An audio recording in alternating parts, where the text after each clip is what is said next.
What is up, everyone? It is Tuesday, is November. It's the 15th of November. I realized I have like 4 people who I know with birthdays today that I need to text in a few hours. It's the morning grind.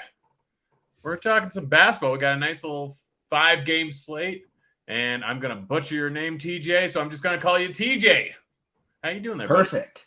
Buddy? TJ Z is a lot easier than TJ Zwarych, so that's no problem at all. When I was teaching, I'd get, since it was Canada, get kids to call me Mr. Z or Mr. Z if they preferred to make it easier on them. But yeah, we got a fun little 5-gamer.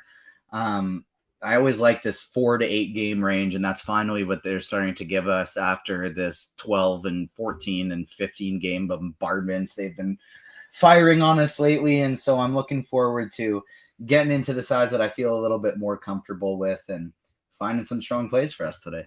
Yeah. 5 to 8 games is kind of the perfect sweet spot. And I think everyone agrees on that. I mean, anytime you get 12, 14 games, it's so much worse for gambling because I have to look through everything extensively. And then I think it was last Monday where we had 15 games, and I think I had close to 80 bets and pretty much 3 years mortgage on the line.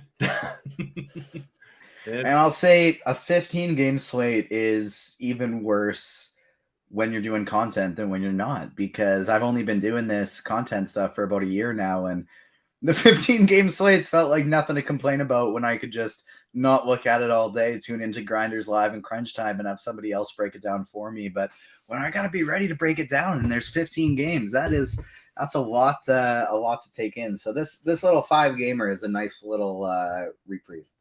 Yep, and it should be a fun one. There's 2 games that I'm just falling in love with, and we'll get to those soon. But let's just start off with the first game here.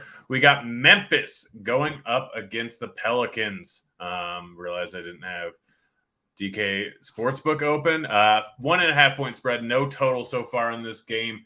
Desmond Bane is doubtful. It looks like Jaren Jackson is going to make his this year debut. And then over on the Pelicans side, Zion is questionable. So we'll start off with the Memphis side of things. Obviously, Bane's been out for a little bit. Morant's been injured here and there. But Morant's back. Decent matchup versus the Pelicans. Should be a close game. Who are you looking at for the Memphis side of things? So especially if we get some news of on the other side with Zion questionable, if he's out, this could be a fun type full game stack scenario. But even if not, I think you got to like a lot of Memphis guys on this side. I don't think it's Jaren Jackson Jr. season yet. Like even where he's a little bit cheaper on FanDuel, he's $5K and you can 5.1 and you get that steal block bonus. Like maybe if I was running 150, I'd consider him unless we get some type of words. I mean, we're going to get 20 minutes out of him. I feel like we've had this multiple times in his career where Jaren Jackson is injured for an extended period of time and they bring him back. I mean, they're going to, in all likelihood, make the playoffs. So anytime he's been gone for an extended period of time, I feel like they're going to bring him back. Probably my guess is 20 minutes, and 20 minutes, even without Bane in the lineup at this price tag, I feel like isn't really going to get it done. No, I agree with you. It's just because of the type of ceiling player he is, it's this type of situation where if I was playing 150, maybe I'd put him in 2 or 3 lineups that are optimal plays everywhere else, and then just like a super low owned JJJ in there, but already too much time spent talking on a guy that I probably don't want to play. So it's really all about Ja Morant and Dillon Brooks. Ja Morant is the big key top spend here, and then especially on FanDuel where Dillon Brooks is $5,200, I think he's a top play over there as well. Yeah, I don't hate that. I mean, Brooks, I kind of just don't like Brooks, maybe because I love Desmond Bane so much. He's going to go in there. He's going to eat up a bunch of uses without Bane in there. Dillon Brooks, you ask him who the best player on the team is, and Dillon Brooks will say Dillon Brooks. So I don't hate that. I mean, just this amount of volume, the fact that it's going to be a close game, I don't mind that. But yeah, Triple J, probably not a guy I want to go with. Morant, he's going to get his pretty much every single game, has 60, 70-point upside. The problem is that there's 1 or 2 other stars on the slate, but realistically, he can end up above them in raw points, and he's significantly cheaper than the two of the other main guys on the slate. Outside of that, I mean, minutes will open up a little bit for Concher, but I don't know if I want to use him. Obviously, not a massive usage guy. He had a decent game last game, but nothing special. 4.9 there's other two plays on the slate that I can go with. The other side of the game, the Pelicans. How are you approaching this? Obviously, Zion sitting or playing. Zion could be in play if he is in there. If he's not in there, obviously huge usage hole for the Pelicans. Ingram, McCollum, J-Val will get a big boost, and then Nance will likely end up with a decent amount more minutes. How are you handling this if Zion sits and if he ends up playing? If he's in, I have interest in one player in this game. If he's out, I love this entire team, and I will be trying to get overweight on all of them. So if he's in, and then the person who will still be my favorite player if he's out is Jonas Valanciunas. There's simply one thing I look at when deciding whether or not I want to play Jonas Valanciunas, and that's, is there a center that is big on the other team? Will he lose minutes in the fourth quarter when the other team goes small? And facing Steven Adams, Jaren Jackson Jr., Santi Aldama, there's all the minutes in the world for Jonas Valanciunas, especially if Zion Williamson is out. And so he's a strong play on DraftKings at $7,200, and then on FanDuel where he's $6,200. I think I'd consider him in cash games, and if he's not going to be highly owned, he's just my favorite tournament play on the slate at $6,200. Like, if Zion's out, he could 10x that salary. Yeah, no, I mean, J-Bal, we know they can put up massive points per minute. You're right, going up against three guys that will be in the game pretty much the entire time. If Zion's not in there, then they pretty much need him in there to guard Triple J or anyone else. I mean, obviously Nance can come in, but he's not really the biggest guy in the world. If Zion's out, I think Nance deserves a little bit of consideration here at 4,700. I think that's a little bit too cheap. Herb Jones, probably not a guy I want to use. He went on that streak where he was playing pretty well and shooting decent volume, but I think even if Zion's out, he's not going to really have a huge amount of volume. And then if you want to throw in game stacks, Ingram and McCollum both get decent usage bump. Without Zion in there, both of them can go off for 50-point games. They're sitting at 85 and 7,900 respectively. So I don't mind either of them if Zion does end up missing. But yeah, if Zion plays, then it's kind of J-Val, or I don't really have a problem with playing Zion in the spot. I mean, he can still put up a big game at pretty much any given time. And if Jaren Jackson Jr. is guarding him, he can get a handsy. Zion can go to the line a few more times. So yeah, right there with you. Moving on to the next game, we got the Clippers going up against Dallas. Clippers on the second end of a back-to-back, so no injury report there.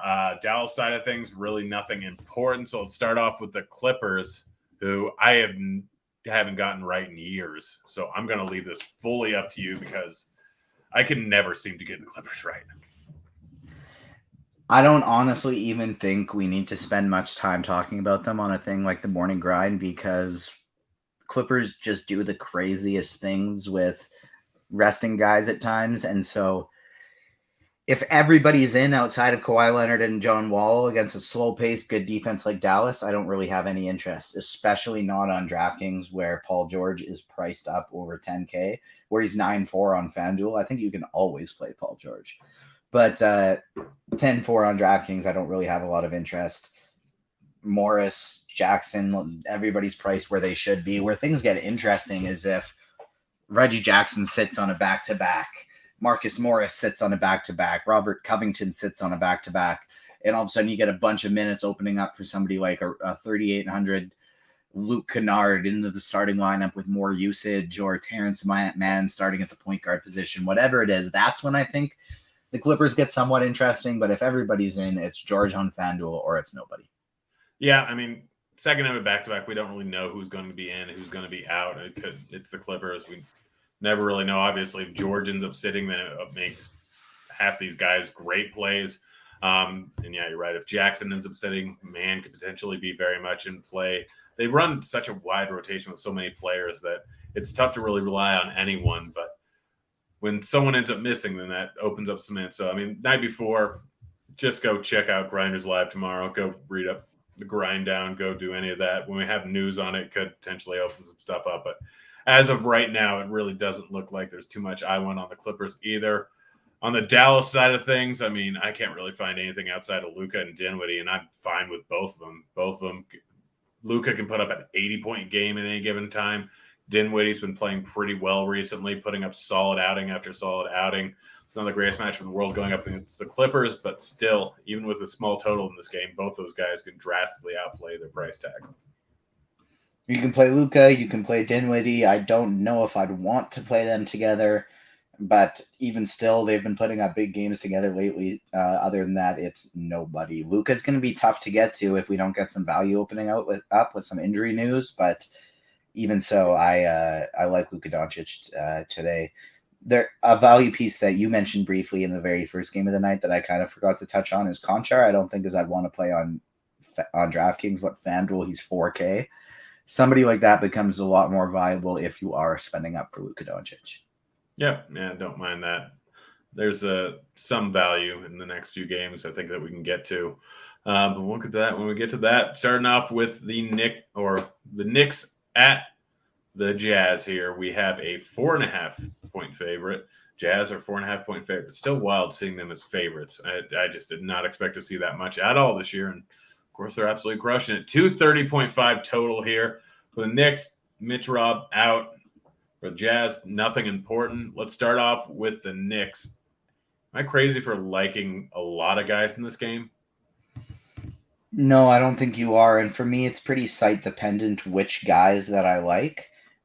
Somebody like a Jalen Brunson, 7,400 on FanDuel. I don't think I'd have a problem with it, but it's not really a target for me. But 6,800 on DraftKings all of a sudden is very appealing. Whereas a guy like Julius Randle, I think he's fine on DraftKings at 8,100, but I'd much rather play him on FanDuel where he's 7,500. Isaiah Hartenstein, if he starts, which I think he should here, I think it will be one of my favorite plays on the slate just in terms of a mid-ranged value. And then if he doesn't start, if we see Jericho Sims in there again, you can take a shot on Sims, but I think I'd probably rather take a shot on Obi Toppin if Sims is in the starting lineup. If it's Hartenstein, though, I don't think you play either of them, and Hartenstein becomes a really good play. RJ Barrett is decent. He's fine. I don't think he'll be a main target for me, but I wouldn't talk you off of him. For me, it's mostly just wanting to monitor that big position. Brunson on DraftKings, Randall on FanDuel. I mean, I like Brunson. I don't mind Randall. Hartenstein, if he gets a start, I like him. But I like Barrett in this spot. Like, fast-paced, high-scoring game here. Like, I feel like this could be a Barrett spot here. 6,400. This game should end up staying close. It'll be in the high 30s in terms of minutes. He can put up a 40-point game. He's had a few of them recently in games that have actually stayed close. He's going to shoot, I think, a lot in this spot here. I like Barrett. I really like Barrett. This will be the game where he ends up putting up a ceiling game because I say this. My thing with him at 6,400 is like he absolutely could get there with a 40-point game. But even on it, like, I still don't think a 40-point game is like, oh, God, I don't have RJ Barrett today. Now I can't make any money. You know what I mean? Like, I don't know with both Brunson and Randall and Barrett, all three of them in the lineup, if he's got that big ceiling of 50 points, which I get on a 5-game slate, you may not need that much. It's just I don't know if there's other guys in that range that I feel like I'll be afraid if they have a ceiling game if I don't have them. And I'm not sure if RJ Barrett is going to be that guy. I just don't know if he's got that like 8, 9, 10x ceiling on that price tag. Yeah, that's fair. I mean, it's more that I just love the matchup, and I'm trying to find ways to get guys in there because I mean, how often do you see the Knicks with a 230 total in their game? And it's supposed to be close, but I mean, we'll see. I think I prefer Barrett to Brunson partially, but in a game stack, I'm probably throwing both those two in pretty often, depending on the site. Over on the Utah side of things, I mean, I don't know, Clarkson, Markkanen, Vanderbilt, Olynyk, if you really want to, Sexton, Beasley, like they run pretty deep here. And this is kind of where I'm looking at for value in game stack. Like Sexton or Beasley, I think both could be in play. We're looking for guys to kind of spend up for Luka, to spend up for Durant, to spend up for Morant. I think that Sexton, Beasley could both end up being decent pieces in this one. I mean, obviously their floor is pretty low, but they could end up with a solid outing here. But realistically, outside of Conley, I'm kind of interested in everyone as a game stack. I'm probably going to stack this up multiple different ways. In a game stack situation, I'd be very interested in Conley. I'd be somewhat interested in Olenek, very interested in Jared Vanderbilt. And then Lauri Markkanen as a spend up in this game stack, I think, as it would be a good contrarian play that nobody's going to get to. He's just who the heck is this Lauri Markkanen? He's been getting 20 shots a game and he's been producing with it since going to Utah. So he's someone I consider in game stacks. And then on DraftKings specifically, Sexton and Beasley, I think are both really good plays, especially Malik Beasley, 4,200. I think at this point, he's one of the better value plays we have on the slate. Over on FanDuel, where Beasley's 5,400, Sexton's 5K. I think I'd probably rather just spend up to Conley if I'm getting someone from here. But on DraftKings, I really like those price tags. Yeah, and I mean, if you really want to, if you need the salary savings, I mean, THT has been putting up 20-plus points a game for the last 4. Obviously not playing a ton of minutes. He's just been hyper efficient in those times, why he's still 3,400. But, I mean, if you have to go studs and duds, then I think THT is moderately interesting just because of the amount of usage he's getting in those short amount of minutes. But, yeah, moving on to the next game, we got the Nets going up against the Kings. Nets, Claxton is probable, looking like he's going to play. Ben Simmons is questionable. Don't know if he'll end up playing. On the Kings side of things, nothing really there.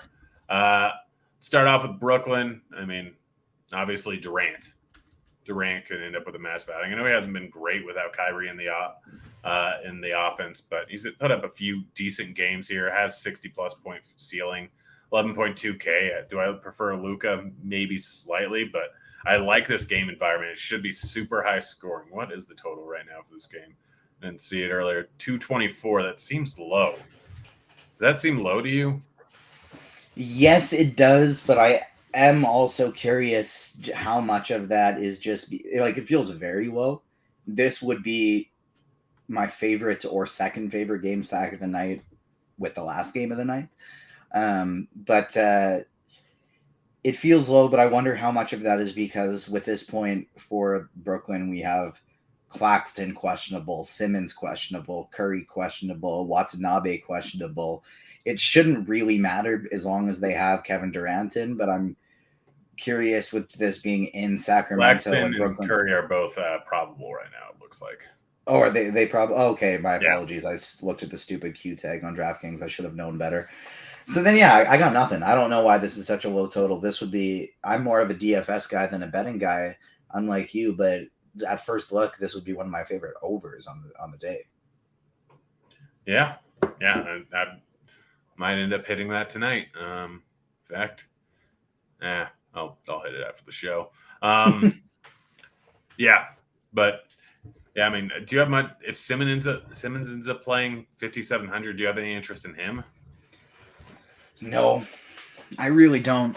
Like, unless he's starting and playing 30-plus minutes and has a good therapist that taught him how to regain his confidence, I'm out on Ben Simmons. Like, until that happens, I'm out because if he's playing under 20 minutes or even just 25 minutes or under, I don't think he has a ceiling that will get close to beating me.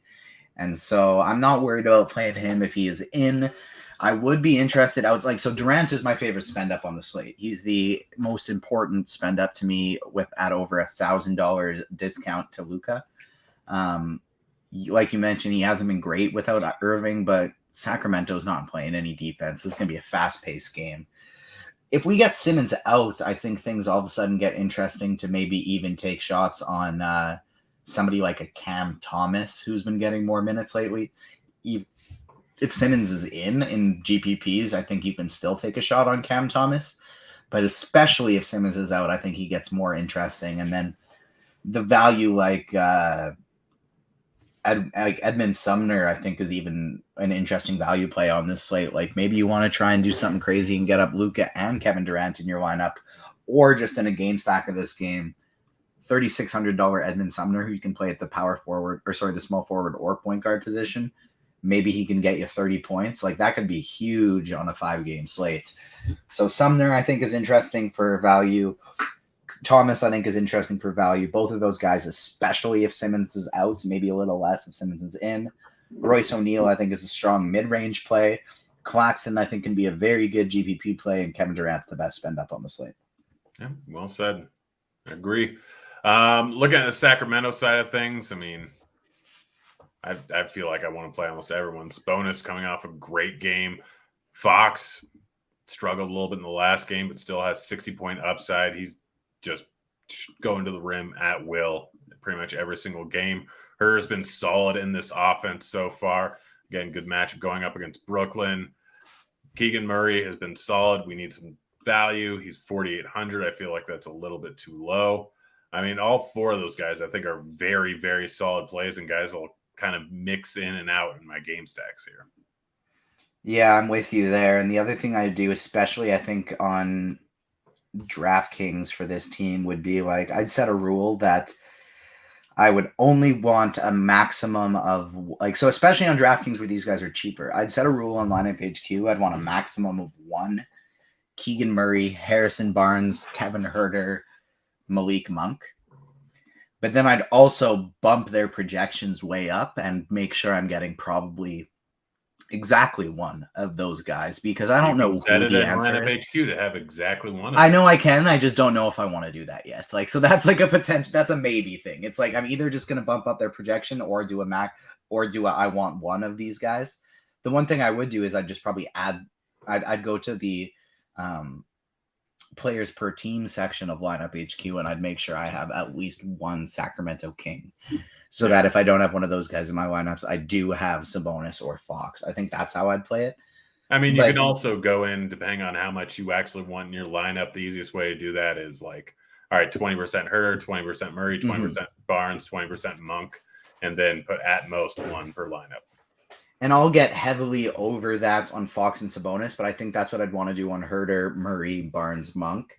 Is I don't know which one of these guys is going to get the 30-plus minutes and have a good game, but one of them will. Yeah, maybe two of them. And so that's why I don't know for sure I'd want to set it at one. Maybe it would be two. But at least one of them is going to have a very good game.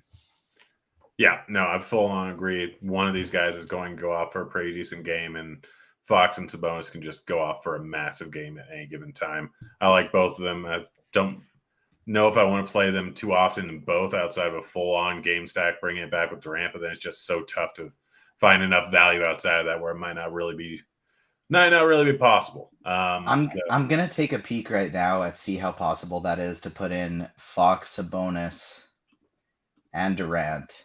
What is going on here? I'm clicking Fox and Sabonis's name. So you have 4.16 per player after that, which, I mean, you can do it. I mean, that's, I think, where all of a sudden you just mix in Herter, Monk, Sumner, O'Neal, and you just full on game stack that one. Beasley. And I think that gets very interesting.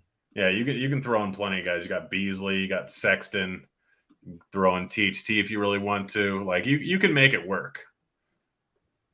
And you can almost just like make your entire lineup from guys from this game, and on a 5-game slate, if this hits it overtime, that's how you win a GPP. Yeah, definitely don't mind that.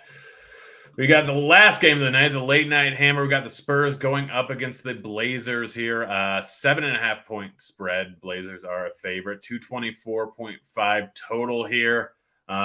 Spurs, are they on the second of a back-to-back? I can't remember. They are. This is kind of a crazy stat this week, is there are 5 different teams that only play 2 games this week. The Spurs play 5 games this week. Oh, beautiful NBA scheduling. Gotta love it. For the Portland side of things, Nurk is questionable. Keon Johnson is questionable. Justice Winslow is questionable. Let's start this off with the Spurs. I rarely get them right, but Trey Jones was out in the last game due to stomach illness, late scratch. Who knows if he'll end up playing this game, but let's go start off. Who do you have interest in from the Spurs side of things? You said you really like this game stack. Yeah, so this is something that is especially dependent on if we get some guys out for Portland who has been sitting a lot of guys lately. And so In a bit of a cake matchup at home against San Antonio, I could potentially see that happening. But on the San Antonio side, Devin Vassell is one of my favorite plays on the slate with or without Trey Jones, without Trey Jones especially. If Trey Jones is out, I would probably lock Devin Vassell in just because he'd be one of my favorite upside plays on the slate. But even with Jones in, I don't mind him. And then if we get Jones out, guys like Josh Richardson become very strong plays, but he's also a guy that has missed some times this year. So with it being a back-to-back, maybe you get him out. This is a game that we will see value in. And I don't know where necessarily that value is right now because it's a back-to-back. But just looking at this like it's the night before, a $4,200 Josh Richardson is probably the best value on the slate if Trey Jones is out in this point. Devin Vassell would be my favorite upside tournament play.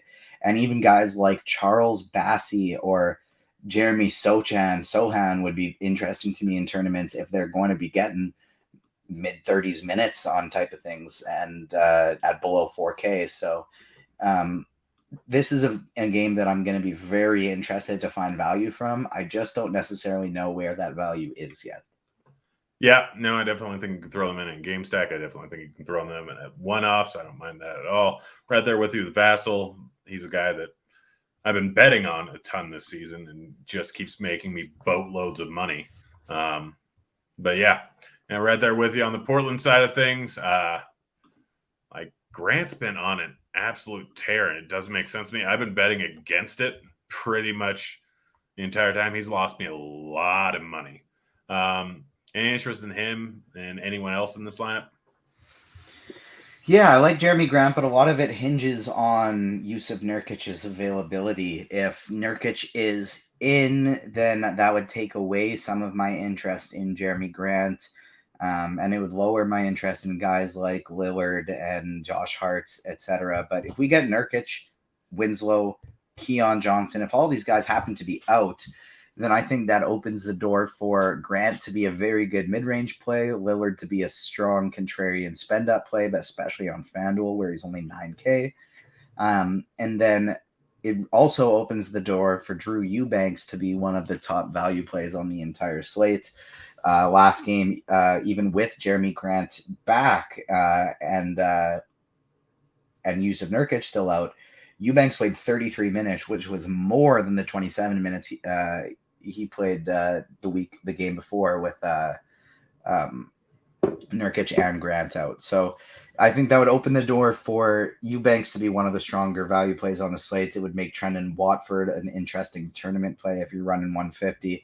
And I think it would also make a guy like Nasir Little become somewhat interesting for tournaments if all of those guys were to be out as well. Yeah, no, I mean, we kind of have to wait on injuries for this one, but Nurk is definitely the big one with Eubanks and Watford potentially being massive value plays on the slate. I don't know who will end up getting more ownership. I would guess probably Eubanks. Fortunately, we should have news, maybe not prior to lock, but more than likely before the third game of the night starts and maybe before the second game of the night starts. But I don't know. I think I might end up rolling with Jeremy Grant this one. I mean, I love riding a hot streak, and the usage has just been fantastic, and the minutes have been fantastic in recent games. We've been talking about all the content we've been putting out, stuff like that. I've been having busy nights. You've been having busy mornings. My thought after looking at this slate was, wow, there's $100K to first in the $5.55 tournament on FanDuel. It's only a 5-game slate. I've seen lots of interesting value ways to get different on this slate. This is a fun one to run 150. I might have to do that today. Technically, apologies. And I'm on crunch time with Dre and Roth this evening. So maybe running 150 while on crunch time may not be the smartest decision. I mean, we've all done that before. I've had many times where on crunch time and I'm like, well, let's see how good I am at multitasking.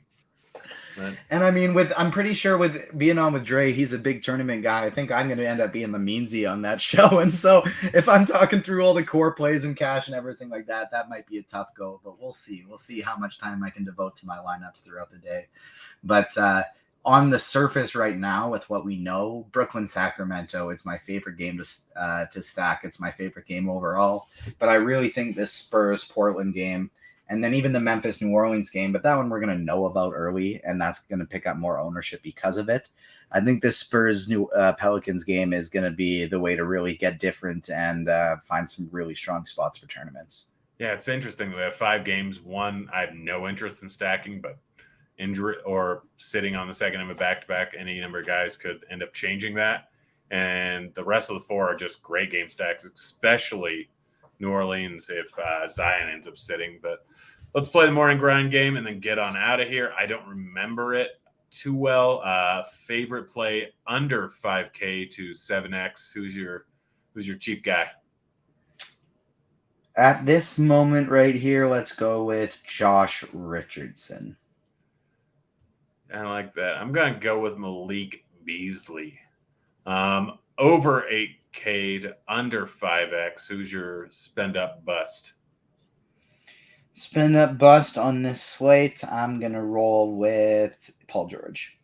Darn it, you stole my guy. I'm going to go with, this is tough. I'm going to go with Julius Randle. Don't love it, but just this guy was left. Favorite 6X play on the slate? Devin Vassell. Darn, still my guy again. This makes it tough. Put these people in your lineups, guys. When we're picking the same people, that's when you know you can just X out Paul George in your DK builds, and you can press the walk button on Devin Vassell. Yeah, I'm going to go with Kevin Huerter. GPP, favorite GPP play? Favorite GPP play, or Let's Get Weird play, if you will. I remember the name of that one. Yeah, Let's go. It's been a long time since I've been on with Stevie for NBA. Let's roll with. Let's go with Lauri Markkanen. I like it. I'm going to go with RJ Barrett, going for 60 here. Any last minute thoughts before we get on out of here?